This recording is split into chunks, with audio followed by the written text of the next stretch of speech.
I'm Nigel Stevenson. Well, for the next half hour, we'll be getting the first word on 2009 from an investment legend. And given the current state of the markets and the economy, you don't want to miss it. Jim Rogers not only lived through the 70s oil price shock, the crash of '87 and several recessions, he thrived through them. Well, let's get to the man himself. Jim Rogers joins us now from Miami. Mr. Rogers, thank you very much indeed for joining us once again on Bloomberg Television. I just said it in the introduction, you've seen recessions, slumps, crashes, you've thrived through them. How bad is it now? It's amazing how old I am, isn't it? I hadn't thought about it that way. I've seen actually more than that. Well, this is going to be probably the worst since the Second World War as far as the American economy is concerned, and some of the, especially the UK, well, it won't be the worst since the Second World War for the UK, but it's going to be very bad for all of us. People are talking about the D word, depression. From what you've just said, it doesn't sound it's going to be quite as bad as that. Well, it could well be. As you remember, the Depression, 1929 was a stock market bubble which popped. We were going into a recession, and then the politicians around the world started making horrendous mistakes, and which turned it into a depression. It would have been just a normal recession otherwise, but the American politicians and then the European politicians, everybody got in the act, and that seems to be happening this time too, Mr. Stevenson. They're making a lot of mistakes. I was going to say, it sounds like you're expecting some of the same. Are you planning for a worst-case scenario? Well, I cannot tell you until I see how things unfold. Nobody knew in 1929 it was going to turn into the Depression. By about 1931, some of the smart people had figured it out. These things unfold. I'll have to watch and see what happens. I'm certainly prepared for the worst, and if it happens, I hope I take the appropriate actions. And given what you heard from the central bankers and from the politicians thus far, are you impressed or deeply unimpressed by what you've seen? Well, I'm impressed, but very negatively impressed. It's astonishing how bad they're reacting this time. It is unfathomable to me what they're doing, and you would think that some of them would have read some history or interpreted history properly. What about you know, Mr. Obama, our new president, Mr. Obama, has said, ran on a platform that he's going to do two things. He's going to tax capital. This is a period when the world is desperately short of capital. What a genius. And then he's going to protect America. Protectionism led to the Great Depression in the 1930s. So we've got a man now who says he's going to in favor of protectionism and taxing capital. If that happens, Mr. Stevenson, it's all over. Is this going to therefore change the world economic order? You know, I'm obviously thinking of China here, for example. Well, of course it is. Same thing happened in the 1930s. You know, in 1918, the UK was the richest, most powerful country in the world. By 1939, it was a shambles. There were exchange controls. The economy was a wreck. It was a horrible period. Same thing is in the process of happening with America. And if America continues to make mistakes, you're going to see that quick a transition. You've now obviously famously turned your back on the United States, moving out to Singapore. What would it take, big picture, for you to come back to the U.S.? Well, I haven't turned my back on the U.S. I'm an American citizen. I'm sitting here in Miami. I mean, let's not get too carried away. I did move to Asia because I see enormous opportunities there, and I've got these two little girls that I want to grow up speaking Chinese and grow up knowing Asia as well as they know America. But yes, we have moved to Asia. What would it take me to come back to the U.S.? I don't know. I don't see anything that... I'm convinced that China is going to be the great country of the 21st century. I want to prepare my little girls. My little girls were born in 2003 and 2008. I don't see any way that America is going to become the great country in the 21st century again. Is credit the biggest issue that we all have to work out how it's going to be solved? No. Right now, what's happening is the American government is printing gigantic amounts of money. I think that, in the end, is going to be the worst problem. They're propping up everybody in sight, and throughout history, when you've done that, and you've printed gigantic amounts of money, it's led to inflation, and in some cases, runaway inflation.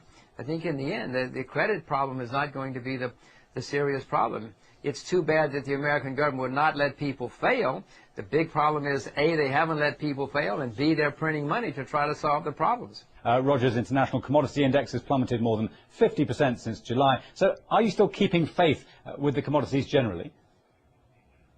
Well, faith is a terrible way to invest, Mr. Stevenson. I hope I don't invest on faith. One needs to invest on facts. But the facts are, you know, during this period of time, the only thing that has the fundamentals unimpaired are commodities.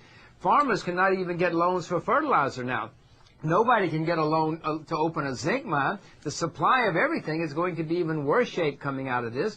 The IEA recently came out with a study showing that the world's reserves of oil are declining at the rate of 7% a year. Well, you can do the arithmetic. The supply of everything is going down, oil and everything else. We're going to have serious, serious supply problems before too much longer.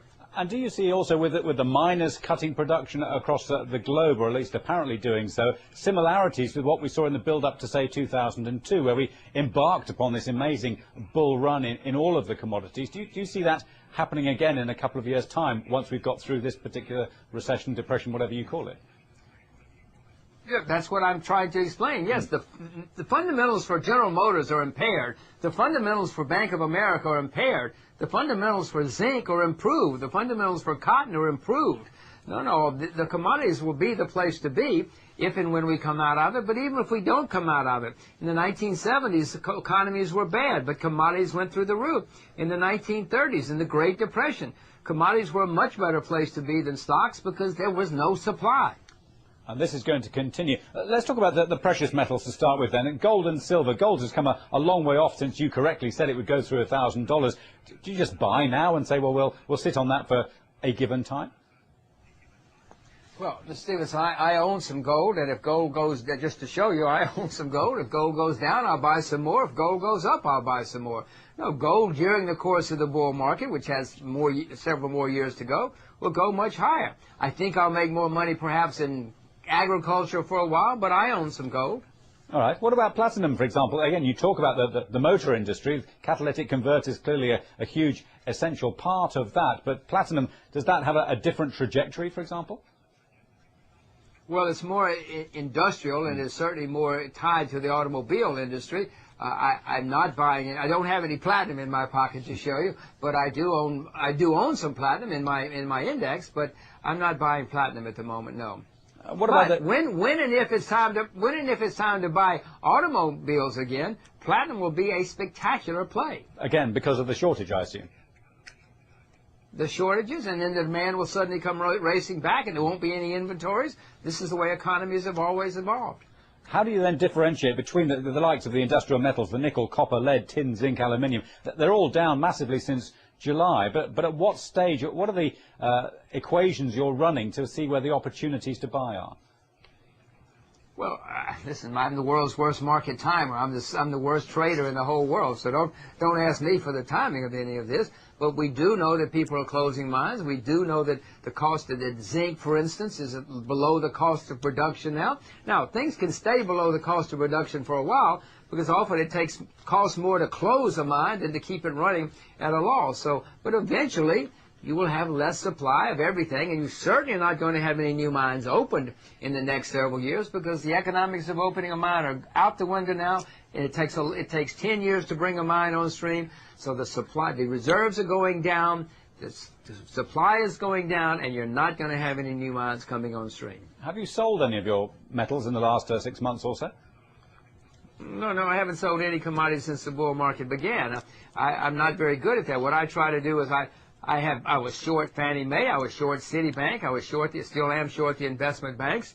No, my way of investing is I try to be long the good things where the fundamentals are improving and short the things where the fundamentals are deteriorating. That's the way I invest and always have. But you don't pick out specific metals to say, well, that particular one is going to be a problem.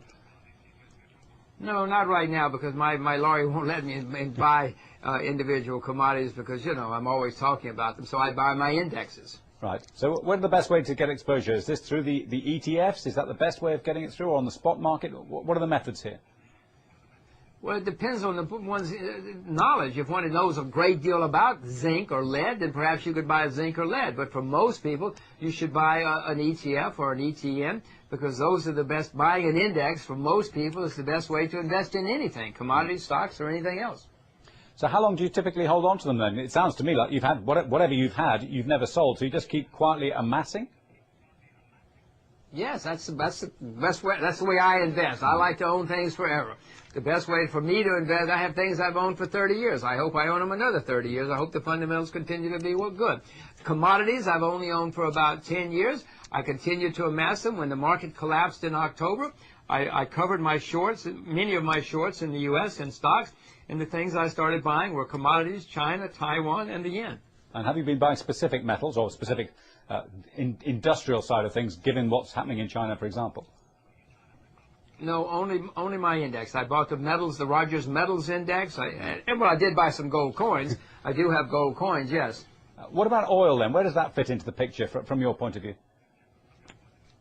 Well, oil has been crushed, as you know. It's now below the cost of production in many places. It's certainly cost of production for alternate energy sources. So oil is going to make a huge comeback when it does. The International Energy Authority, who makes the studies, went to every oil field in the world, came to the conclusion that oil reserves are declining at the rate of 7% a year. You can do the arithmetic, Mr. Stevenson. In 15 years, there won't be any oil left unless somebody discovers a lot of oil quickly in very accessible areas, and the price of energy has to go through the roof again. Let's get the latest view